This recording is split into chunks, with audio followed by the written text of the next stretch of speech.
RBI ने FD पे मिलने वाले इंटरेस्ट रेट के ऊपर एक नया डायरेक्शन निकाला है जो कि सभी के ऊपर लागू हो रहा है। अब हम समझते हैं कि ये नया डायरेक्शन क्या है, कैसे इंटरेस्ट रेट यहाँ पे कैलकुलेट होगा, आखिर इंटरेस्ट रेट कौन डिसाइड करता है, सब कुछ डिटेल में हम समझते हैं। सबसे पहले हम बात करते हैं कि यहाँ पे जो आरबीआई का ये नया डायरेक्शन आया है ये क्या कहता है।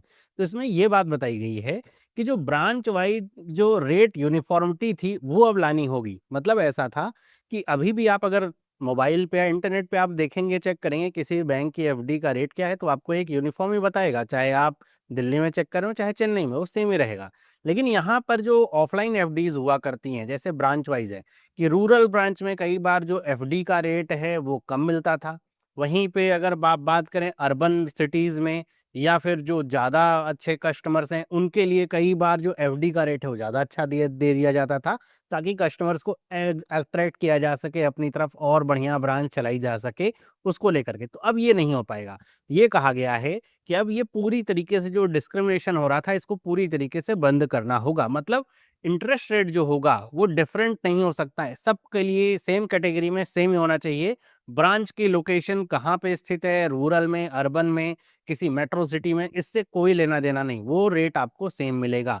मतलब अगर एक कोई कस्टमर है वो अगर रूरल ब्रांच में, सेम ही बैंक के रूरल ब्रांच में जाकर के अगर एफडी ओपन कर रहा है और दूसरा कस्टमर उसी दिन सेम जो है बैंक की किसी दूसरी ब्रांच में अर्बन सिटी में जाकर के अगर एफडी ओपन कर रहा है, तो उसको सेम वहाँ पे रेट देखने को मिलेगा सेम अमाउंट के लिए। तो इस तरीके का यहाँ पे बताया गया है, ये पहला चेंज है जो कि किया गया है। दूसरी बात यहाँ पे क्या आई है, वो आई है स्टैंडर्डाइजेशन को लेकर के। मतलब अब क्या है कि वेब डिस्क्लोजर देना होगा बैंक्स को। ये मैंडेटरी होगा कि जो बैंक्स हैं वो अपनी ऑफिशियल जो वेबसाइट हैं उस पे जो एफडी के रेट हैं वो उसको एडवांस में पब्लिश करके रखेंगे। और इसके लिए जो टाइम दिया गया है कि 10 बजे तक जो है ये जो रेट हैं वो उनके वेबसाइट पे आ जाने चाहिए। और इसमें 10 मिनट का ग्रेस पीरियड भी दिया गया है कि ठीक है 10 मिनट का ग्रेस भी हो सकता है, थोड़ा बहुत अगर लेट है 10 बज के 10 मिनट तक आ जाने चाहिए, जिससे अगर कोई एफडी बुक कर रहा है तो वो आसानी से पता कर सकता है कि उस दिन आखिर एफडी के रेट क्या चल रहे हैं। और इसके साथ साथ यहाँ पे बैंक्स के लिए थोड़ी सी फ्लेक्सिबिलिटी दी गई है। जो बल्क डिपॉजिट है, ध्यान रखिए यहाँ पे जो पहली वाली बात है ये बल्क डिपॉजिट पे भी लागू होती है। बल्क डिपॉजिट का मतलब क्या है, जैसे कोई 2 करोड़ से ऊपर की एफडी करा रहा है तो ऐसे जो डिपॉजिट होते हैं बल्क डिपॉजिट होते हैं। अब वहां पर जो है सेम रहना चाहिए, लेकिन यहाँ पर ना कैटेगरी का डिफरेंस है। यहाँ पे जैसे एक हो गया कोई रिटेल कस्टमर है, रिटेल का मतलब अगर भाई कोई ज्यादा पैसा कमा रहा है, किसी मतलब आम इंसान के पास पैसा है, 5 करोड़ उसने एफडी कर दी है ना इंडिविजुअल खाते में, तो वो एक रिटेल एफडी हो गई। वहीं पर अगर ऐसी ही कोई 50 करोड़ की या 5-10 करोड़ की एफडी कोई कॉरपोरेट करे, कंपनी करे, तो वो जो कैटेगरी है वो अलग हो गई, वो कॉरपोरेट कैटेगरी हो गई। तो यहाँ पे आरबीआई ने ये कहा है कि ऐसे केसेस में कैटेगरी वाइज जो बैंक हैं वो अपने रेट को घटा बढ़ा सकते हैं। उसके पीछे के रीजंस भी दिए गए हैं, क्योंकि यहाँ पर जो कह सकते हैं ना जो फ्लेक्सिबिलिटी होती है टाइम को लेकर के, वो है तो एफडी, लेकिन बैंक के नज़रिए में बैंक को लगेगा कोई रिटेल कस्टमर अगर उसने 5 करोड़ की एफडी करी है तो वो ज़्यादा स्टेबल मानेगा बैंक, क्योंकि ज़्यादातर लोग जो है मतलब आम लोग ऐसे एफडी करके हर दूसरे दिन तुड़वाते नहीं हैं। लेकिन कॉरपोरेट के केस में ऐसा नहीं है, वो थोड़ा ज़्यादा एक्टिव होते हैं फाइनेंस को लेकर के, और उनकी ज़रूरतें दिन प्रतिदिन बदलती हैं, तो ऐसे में वो वहाँ पे पैसा टूट भी सकता है। तो इसीलिए यहाँ पे ऑपरेशनल फ्लेक्सिबिलिटी के लिए आरबीआई ने कहा है कि आप यहाँ पर जो है डिफरेंट रेट दे सकते हो, ताकि मतलब किसी को आप कुछ रेट दे रहे हो, किसी को कुछ रेट दे रहे हो, बल्क वाले में ऐसा चल जाएगा। लेकिन रिटेल केस में ऐसा नहीं चलेगा, आपको सेम ही रेट देना है। जिस दिन आप दे रहे हो अगर किसी को 7% का, तो आपको 7% का देना है सेम टाइम के लिए, सेम डे पे। तो इस तरीके का यहाँ पे आरबीआई ने पूरा और ये डायरेक्शन जो है इसको लेकर के बनाया है। अब यहाँ पे अगर हम बात करें कि आखिर इस तरह के डायरेक्शन बनाने का मतलब क्या है, तो सबसे पहली बात तो यही है कि इससे जो मॉनेटरी पॉलिसी का जो ट्रांसमिशन है वो काफ़ी ज़्यादा इन्हेंस होता है। मतलब आपको पता होगा कि जो एफडी के रेट हैं वो रेपो रेट से जो है लिंक होते हैं। लिंक का मतलब ऐसा डायरेक्टली लिंक नहीं, मतलब ये रहता है कि अगर रेपो रेट आपके बढ़ गए, मतलब रेपो रेट बढ़ने का मतलब ये हो गया कि आरबीआई से लोन लेना बैंक के लिए महंगा हो गया, तो बैंक को तो पैसा चाहिए, तो क्या करते हैं एफडी के रेट जो है वो क्या करते हैं बढ़ा देते हैं, जिससे क्या होगा कि ठीक है हम आरबीआई से लोन नहीं लेंगे तो हम एफडी के रेट बढ़ा देंगे तो लोग ही आकर के जमा करेंगे। अगर रेपो रेट कम हो गया, मतलब आरबीआई से लोन लेना सस्ता है, तो बैंक कहते हैं हमको पैसा तो मिल ही रहा है, फंडिंग मिल रही है, तो एफडी के रेट वो कम कर देते हैं कि अगर लोगों से नहीं मिलेगा तो हम आरबीआई से ले लेंगे। तो ये ऐसे लिंक रहते हैं। लेकिन अगर ये एफडी का जो रेट है रेपो रेट से, जैसा मैंने कहा कि ऐसा लिंक चलता है, तो अगर ये आपका रेपो रेट बढ़ घट रहा है लेकिन यहाँ पे ब्रांच वाइज या लोकेशन वाइज एफडी के रेट के ऊपर कोई प्रभाव नहीं पड़ रहा है, कहीं पे ज़्यादा मिल रहा है, कहीं पे कम मिल रहा है, तो इस तरीके से जो पॉलिसी ट्रांसमिशन है वो सही तरीके से हो नहीं पाता है, क्योंकि पॉलिसी ट्रांसमिशन के ना लार्जर गोल्स होते हैं जो इन्फ्लेशन को कंट्रोल करने के लिए लिए जाते हैं। दूसरा, इसकी वजह से जो रीजनल डिस्टॉर्शन है वो भी क्रिएट होता है। मतलब ये है कि जो ऐसे बड़ी ब्रांचेज़ हैं वो मोटे कस्टमर्स को अट्रैक्ट करने के लिए, स्वीटनर के लिए कि चलिए सर, हम अगर आप हमारे ब्रांच से एफडी करवाते हैं, आप बाकी या ऑनलाइन करवाएँगे तो आपको 7% मिलेगा, आप हमारे यहाँ से करवाएँगे तो हम आपको 7.2% कर देंगे।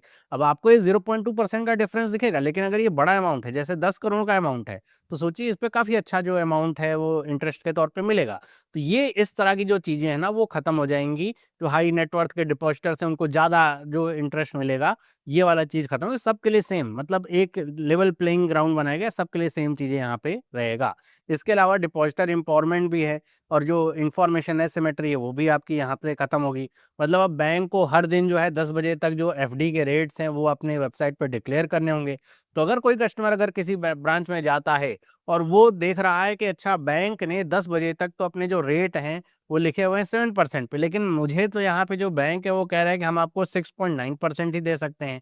तो वो कस्टमर के लिए आसान रहेगा ये दिखाना और इस बात को वेरीफाई करवाना भी कि आपका बैंक तो 7% दे रहा है, आप ऐसा क्यों कर रहे हो? तो वो सारी चीज़ें सही रहेंगी। और जो मैंने कहा, लेवल प्लेइंग फील्ड ये तैयार होती है। मतलब ये small finance bank, payment bank, cooperative bank सबके ऊपर ऐसा लागू होता है। तो इससे होगा क्या कि ऐसा नहीं हो पाएगा कि जो कमर्शियल जो यहाँ बैंक हैं, बड़े बैंक हैं, वो ज़्यादा यहाँ पे एफडी दे करके, या फिर जो जैसे रीजनल रूरल बैंक्स हो गए, तो वो कह रहे हैं कि हम तो कम दे रहे हैं, बाकी जगह ज़्यादा मिल रहा है। तो ये सारी जो चीज़ें ना ये यहाँ पे खत्म हो, क्योंकि ये जो रूल है ये सबके ऊपर लागू हो रहा है। अब यहाँ पे हम बात करें अगर यहाँ पे कि एफडी का रेट आखिर डिसाइड कौन करता है, तो कई बार लोग ऐसा समझ लेते हैं कि आरबीआई डिसाइड करता है एफडी का रेट। नहीं, एफडी का रेट सेम अमाउंट के लिए, सेम टाइम के लिए, आप अगर ब्रांच वाइज या बैंक, ब्रांच वाइज तो अब नहीं रहेगा, बैंक वाइज अगर आप देखोगे तो आपको डिफरेंट मिलेगा। जैसे सेम टाइम के लिए, जैसे अगर मैं कहूँ 365 दिन के लिए, कोई एक बैंक है अगर वो 6.2% दे रहा है, दूसरा बैंक 6.25% दे सकता है, कोई 6.1% भी दे सकता है। तो ये डिफरेंट होते हैं, लेकिन ऐसा भी नहीं होगा कि कोई 6.2% दे रहा है, तो कोई 12.5% दे रहा होगा। अगर ये ऐसा है, तो आपको थोड़ा समझने की ज़रूरत है कि यहाँ पे कुछ ना कुछ फ्रॉड भी हो सकता है। तो एफडी के रेट बैंक खुद डिसाइड करते हैं, आरबीआई डिसाइड नहीं करता एफडी के रेट कितने होने चाहिए। ये पहले हुआ करता था, 1997 से पहले आरबीआई डायरेक्टली डिक्टेट करता था कि भाई इंटरेस्ट रेट ये होने चाहिए एफडी के, टर्म डिपॉज़िट के। लेकिन उसके बाद फिर नरसिम्हन कमेटी वगैरह बनी, उसमें बहुत सारे रिफॉर्म्स जो है सुझाए गए। तो उसके बाद फिर ये डीरेगुलेशन हो गया। बैंकों को कहा गया कि आप अपनी जो फाइनेंशियल कंडीशन है, आपको लिक्विडिटी की कितनी ज़रूरत है, मार्केट कॉम्पिटिशन को देखते हुए आप अपने एफडी के रेट खुद डिसाइड करिए। तो अब बैंक ही डिसाइड करते हैं एफडी के रेट। तो आपको ये समझ में आ रहा होगा, इसीलिए एफडी के रेट जो है वो डिफ़र भी करते हैं अक्रॉस द बैंक। मतलब जो मैंने कहा, कोई 7% दे रहा है, कोई 8%, इतना अंतर आपका चलता है। वो इसलिए भी डिफ़र करता है क्योंकि हर एक बैंक की अपनी नीड होती है। भाई अगर कोई बैंक ए है, उसको बहुत ज़्यादा लिक्विडिटी की ज़रूरत नहीं है, उसको बहुत ज़्यादा फंड की ज़रूरत अभी नहीं लग रही, तो वो एफडी का रेट नहीं बढ़ा रहा है। दूसरा बैंक जो है उसको लग रहा है कि नहीं, हमें लिक्विडिटी की ज़रूरत है, हमें और आगे एक्सपेंशन करना है, तो वो एफडी के रेट थोड़ा बढ़ा देगा, चाहे 2.25% बढ़ाए, चाहे 1% बढ़ा दे, जिससे वो लोग को अट्रैक्ट करे अपनी तरफ। तो इस तरीके से होता है। तो ये सारा काम कुछ ऐसे चलता है।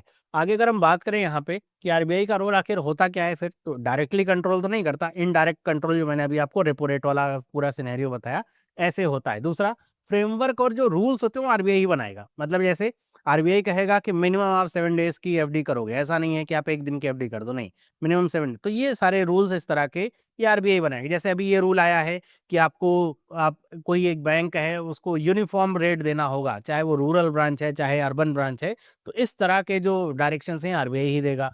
ट्रांसपेरेंसी कैसी होगी, ये भी आरबीआई देखेगा। जैसे अगर किसी बैंक का जो कॉस्ट ऑफ फंड है वो मान लीजिए 6% के आस-पास आ रहा है कि वो अब उठा रहा है, तो भाई ये आरबीआई देखेगा ना कि ये कितना स्प्रेड जो है कस्टमर को दे रहा है। लेकिन मान लीजिए 6% पे उठा रहा है, वो ये कह रहा है कि हम लोन दे रहे हैं 26% पे, लेकिन हम एफडी केवल 6.2% पे देंगे। तो इस तरह का अगर कुछ होता है तो वहाँ पे फिर आरबीआई जो है अपना दखल करता है। तो यहाँ पे ऐसे रहता है, डायरेक्टली ऐसे नहीं आरबीआई कहेगा कि ये वाला बैंक इतने परसेंट देगा, ये सब अब नहीं करेगा, वो बैंक का हेडेक है, वो ऐसे करते हैं खुद। अब यहाँ पे आपको जैसे कुछ टर्म हों वो समझने चाहिए। जैसे बल्क डिपॉजिट मैंने कहा कि 2 करोड़ या उससे ऊपर के जो अमाउंट होते हैं बल्क डिपॉजिट कहे जाते हैं। वो जो आपके कमर्शियल बैंक हैं, जो स्मॉल फाइनेंस बैंक हैं उनके लिए। और वही बल्क डिपॉजिट जो आरआरबीज है उनके लिए 1 करोड़ से ऊपर का होता है। रूरल आपके ब्रांचेस होती हैं, 1 करोड़ से ऊपर का जो डिपॉजिट होगा बल्क डिपॉजिट समझा जाता है। और जहाँ पर भी आपको रेगुलेटेड एंटिटीज़ की बात हो, आरईज़ की बात हो, इसका मतलब यही है वो सारे फाइनेंशियल इंस्टीट्यूशन जो कि डायरेक्टली सुपरवाइज होते हैं बैंकिंग रेगुलेशन एक्ट 1949 के तहत, उसमें वो सारे आ जाते हैं। तो ऐसे आरबीआई जैसे अभी आपको शुरुआत में लिस्ट दिखाई थी, अलग-अलग करके ऐसे बता देगा। और अगर आरई लिख देगा तो उसमें वो सारे के सारे आ जाएँगे। इन्फॉर्मेशन एसिमेट्री का मतलब क्या है? इन्फॉर्मेशन एसिमेट्री का मतलब यही है कि एक पार्टी के पास ज़्यादा इन्फॉर्मेशन और दूसरी पार्टी के पास जो है इन्फॉर्मेशन कम हो या फिर इनएक्यूरेट इन्फॉर्मेशन हो, ये इन्फॉर्मेशन एसिमेट्री होती है। इसको ही कम करने का प्रयास किया गया है, जो कहा गया है कि बैंक अपनी ऑफिशियल वेबसाइट पे जो इंटरेस्ट रेट है वो हर दिन जो है 10 बजे तक वो पब्लिश करेंगे। तो ये इस तरीके का पूरा जो सिनेरियो आरबीआई की तरफ से है। बाकी आपका क्या विचार है इसको लेकर के आप मुझे कमेंट करके बताइएगा। वीडियो आपको अच्छी लगी तो लाइक करिए, इस तरह की और वीडियोज़ के लिए चैनल को सब्सक्राइब करिए। मिलते हैं अगली वीडियो में, सभी लोगों को बाय।